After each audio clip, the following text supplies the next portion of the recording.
Hanggang ngayon ay napakalaking palaisipan sa kanya ang paninirang puri ni Vince sa asawa. Galit na galit siya ng araw na iyon dahil sinabi ni Vince sa kanya na inakit siya ni Diana at may nangyari sa mga ito kaya napasugod siya sa airport nang wala sa oras. Kung nakuha na nga nito si Diana, pero bakit virgin pa rin ang asawa niya na makuha niya ito? Naguguluhan siya sa mga nangyayari. May tinawagan siya para imbestigahan si Vince. At sinabi niyang ipadala kaagad kung ano man ang nakalap na impormasyon nito. Although ay hindi siya nakapag-focus sa trabaho niya, palaging ang asawa ang nasa isip niya. Pagkatapos na may mangyari sa kanila, umalis siya at dumidistansya sa kanya ang asawa. Nag-resign na rin ito sa kumpanya. Hindi na niya ito nakikita pa. Namimiss na niya ito. Sa ilang araw na hindi na niya ito nakikita at para siyang mababaliw at hindi makapag-focus sa trabaho. Nakatanggap rin siya ng mensahe mula rito. Walang tigil sa pagdalaw sa mansyon si Heli para akitin siya nito. Nagutos na rin siya sa mga tauhan niya na huwag na itong papapasukin pa muli. Kahit ilang beses na niya itong tino-turn down, kahit nung hindi pa niya asawa si Diana. Matagal nang nawala kung anuman ang nararamdaman niya sa babaeng yon. Hindi niya mapaniwalaan ang sariling ngayon na napaikot siya ng babaeng yon at pinagsabay-sabay niya ang mga kliyente niya kahit nobya na niya ito. Para lang sa pera, ay sinira nito ang reputasyon at dangal. Sa ngayon ay umuuwi muna siya sa kanyang kondo, which is, hindi siya masusundan ng babae doon at makakapag-isip-isip siya. Nababaliw na siyang hindi niya nakikita ang asawa. Kung wala pa ito bukas, ay susunduin na niya ito. The whole week ay walang ginawa kung hindi ang makalap ng impormasyon sa Diana mula sa mga dating staff ng kanyang ama. Napagtagpi-tagpi na niya ang puzzle at ang kailangan niya ay ang confirmation mula sa mga inuupahang private investigator. Parang sasabog ang ulo niya sa mga bagong impormasyon mula sa mga ito. Makalipas lang ang ilang araw ay umuwi na siya mula sa pamamalagi niya sa kanyang ama. Tiningnan niya, tila walang tao sa kanilang tahanan. Bumalik rin siya para makita niya ang kanyang asawa. Miss na niya ito at gusto na niya itong makausap. Pupunta na sana siya sa kwarto niya, pero hihintay niya si Benedict na umuwi sa kanilang bahay. Binuksan niya ang kanyang kwarto at napatulala siya nang makita niya ang nasa ibabaw ng kama, ang kanyang asawa, katabi nito si Heli. Nakadapang natutulog pa ang asawa at si Heli naman ay tumayo sa harap niya na hindi alintana na hubot-hubad ito. Kung anuman ang nangyari sa mga ito. 1 linggo lang siyang nawala, ay nagpakasasa na ang asawa niya sa piling ng kabit nito. Parang dinudurog ang puso niya at masakit ang loob niya sa kaalamang iyon. Nakatayo lang siya at sa sakit ng nararamdaman ay parang namamanhid na siya. Nagbihis pa ang babae sa harapan niya. Sinabi ko na to sa'yo dati na kahit kasal na kayo ni Benedict ay ako pa rin ang binabalik-balikan niya. First love never dies, dear. Mariing wika naman ito sa kanya. Remember, I'm his first love. Nasaktan ko siya, kaya nagalit siya sa akin. Pero pagdating dito, ako ang kailangan niya. Alam ko ang ibig sabihin ng contract agreement ninyo. At nangako sa akin siya na magpapakasal kami pagkatapos ninyo. Parang matutumba na siya sa anumang oras na nalaman niya na kabit ng asawa. Parang nagkabasag-basag ang puso niya. She's stupid to believe na may pag-asang mahalin siya ng asawa. At meron na rin itong nabuong plano pagkatapos ng kanilang annulment. Napakalaki niyang tanga na umasa na maaayos pa nila ni Benedict ang pagsasama nila. By the way, Diana, payong babae sa babae. Don't be stupid again to believe na walang namagitan sa amin ni Benedict. I'm a skip woman for a long even though he knows I'm married before. Ganun siya kahibang sa akin, Diana. He told me he will confiscate all properties and assets as a payment of all the funds that your dad took from the company. Natigilan naman siya sa naging revelasyon ng babae. She's confused kung papaniwalaan ba niya ito. May inabot itong envelope sa kanya bago lumabas ng kwarto. Napaluha siya at naawa sa sarili. Napaka-stupid niya. Ibinigay niya ang sarili sa lalaking ito. Galit ang nararamdaman niya sa ngayon. Ang magaling na lalaki ay tulog na tulog at mukhang nakainom pa. Pumunta siya sa kwarto at inimpake ang kanyang mga gamit. Wala nang dahilan pa para manatili siya sa bahay na iyon. Masyado nang masiki para sa kanilang tatlo. She knows from the start na pwedeng may relasyon pa ang dalawa at wala namang inadmit or itininay doon ang asawa. Sobrang sakit ang nararamdaman niya at ayaw niyang umuwi sa daddy niya. Ayaw niya itong idamay pa sa gulo nila ni Benedict. Nagpalipas siya ng gabi sa kondo ni Jairus. Kakauwi lang nito galing nga sa Canada. He knows na may pinagdadaanan siya. Pero wala siyang sinabi dito. At inayahan lang siya nito na umiyak ng umiyak. Hindi na niya namalayan na nakatulog na pala siya sa kakaiyak. Nagising siya na hindi pamilyar ang silid. Mugto ang kanyang mga mata at masakit ang ulo.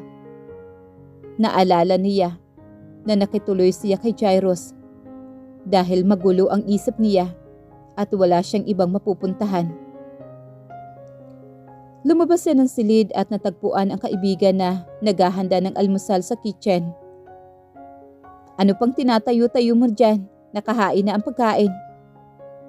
Nang maupo siya ay napansin niyang madaming niluto ang kaibigan para sa kanya. Ang dami mo namang niluto, dalawa lang naman tayo dito. Kailangan mong kumain ng mabuti. Tingnan mo nga ang sarili mo. Simula nang umuwi ka dito, ay ang laki nang ipinayat mo. Sermo naman ito. Opo, kakain na nga ako ng mabuti. Good girl. Anito sa kanya na parang bata siyang ginulo ang buhok. Ngayon ang family outing namin sa El Nido. Sama ka sa amin. I've been to Coron but now in El Nido. Naririnig kong napakaganda nga ng lugar na iyon. Okay, sasama ako. Hindi ba nakakahiya kina tita at tito? Ikaw pa mahihiya sa kanila. Alam mo namang paborito ko ng mga yon. Napangiti naman si Diana sa tinura nito.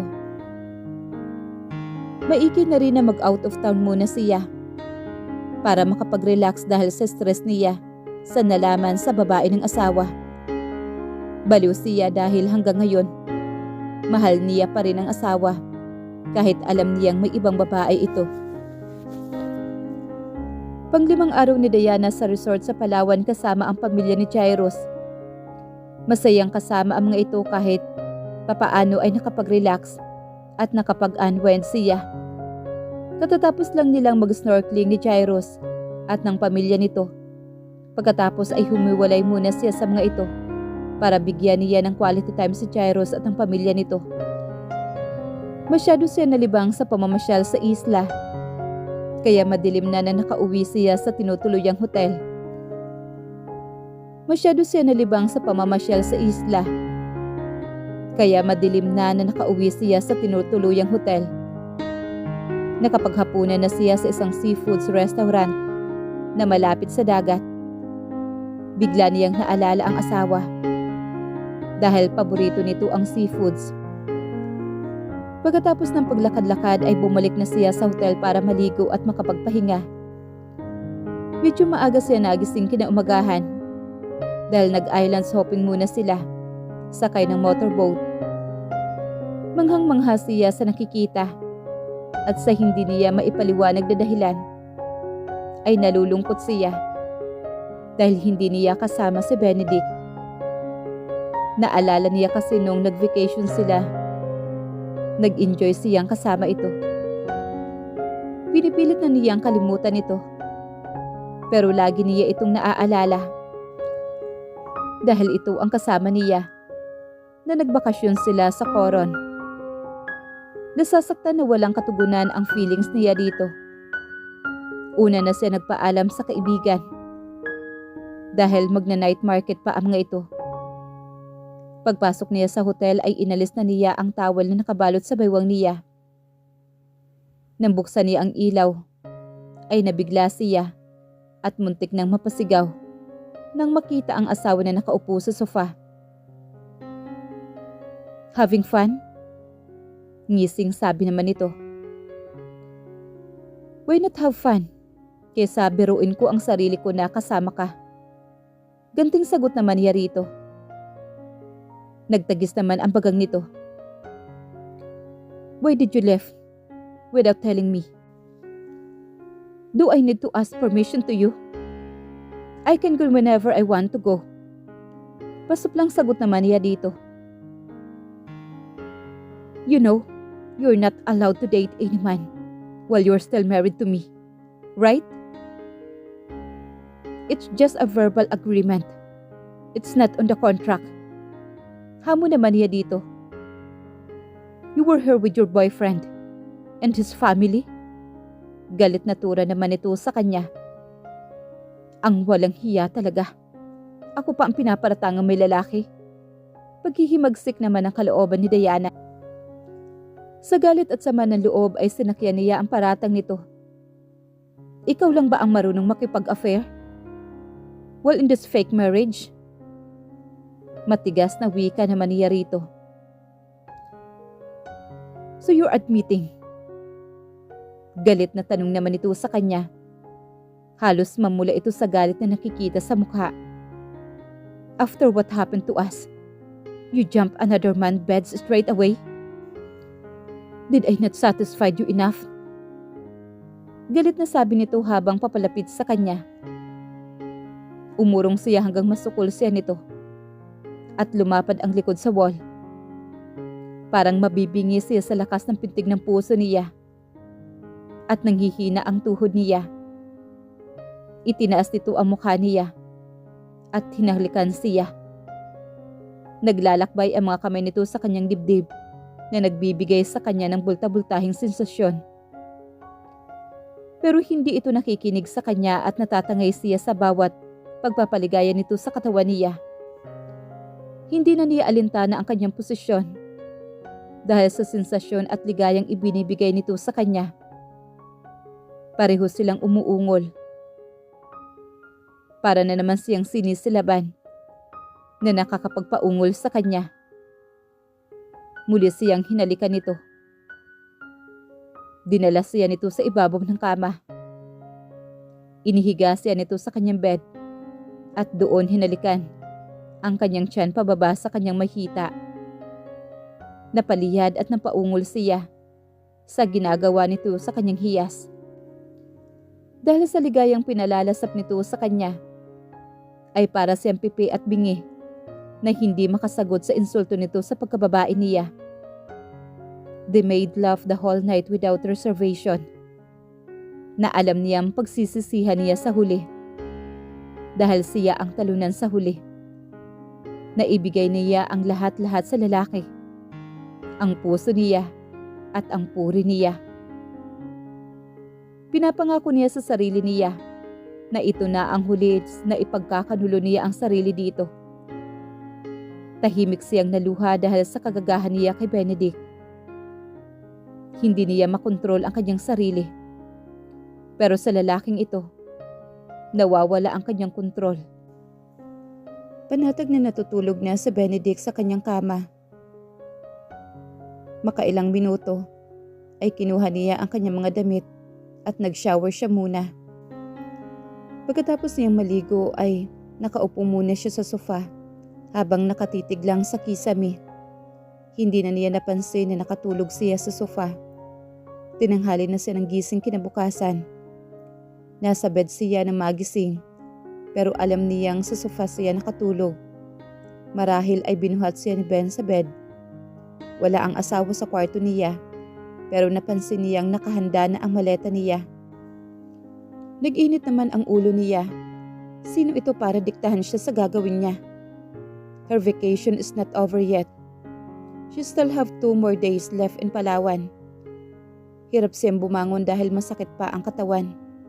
From last night na lovemaking nila. Iisipin pa lang niyang namagitan sa kanilang dalawa kagabi ay namumula na siya. Pagkabihis niya ay nagutom siya, kaya bumaba siya para puntahan si Jairus. Nadatna niya ito sa isang cottage.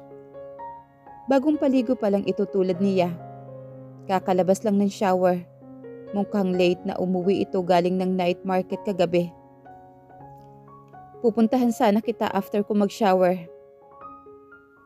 Hindi pa kasi ako nakakapag-almusal at late na. Tara doon, sabi nito. Samahan mo na lang ako mag-lunch. Di pa nga ako nagla-lunch. Anito sa kanya at di alintana ang suot. Nakatapos lang ito ng tuwalya. Wait na lang ako sa labas, Jairus. May pagmamadaling paalam niya dito. Nailang nasabi niya dito. Narinig niya itong tinawanan siya. Nabunggo siya ng sinuma na papalabas siya ng cottage ng kaibigan. Wow! Nice to see you here, babe. Madiing sabi sa kanya na nagliliyab sa galit ang mga mata. Mukhang katatapos niyo lang maligo. May mali siyang hagod nito sa kanya. You're not satisfied last night, ha? Mapanuyang hagod nito sa kanya. Pumasok ng silid si Jairus at mabilis na nakabihis at gustong magpaliwanag sa asawa sa nadatnang tagpo nito. Pare, it's not what you think. Wika naman ito sa kanya. To her surprise, inundayan ito ng suntok ni Benedict at hindi ito nagpaawat. Hinarang niya ang katawan dito para tigilan ang kaibigan. Nakaganti din ng suntok ang kaibigan, pero napuruhan ito ng asawa. Please, Benedict, leave us alone. Galit na sigaw niya dito. I wait for you in the hotel or else.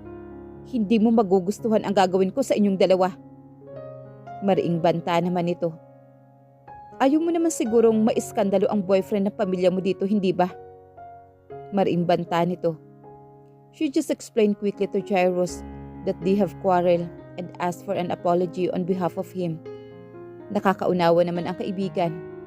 Before he left, ginamot na muna niya ang pumutok na tagiliran ng labi nito. May kailangan kang ipaliwanag sa akin kapag handa ka na. Pahabol nito sa kanya bago siya tumalikod dito. Whenever you need me, I'm just here, okay? Mariing wika naman ni Jairus. Tumango lang siya dito at dire-diretsyong bumalik ng hotel. Sa galit at sari-saring emosyon, ay hindi na siya nakakain pa ng lunch.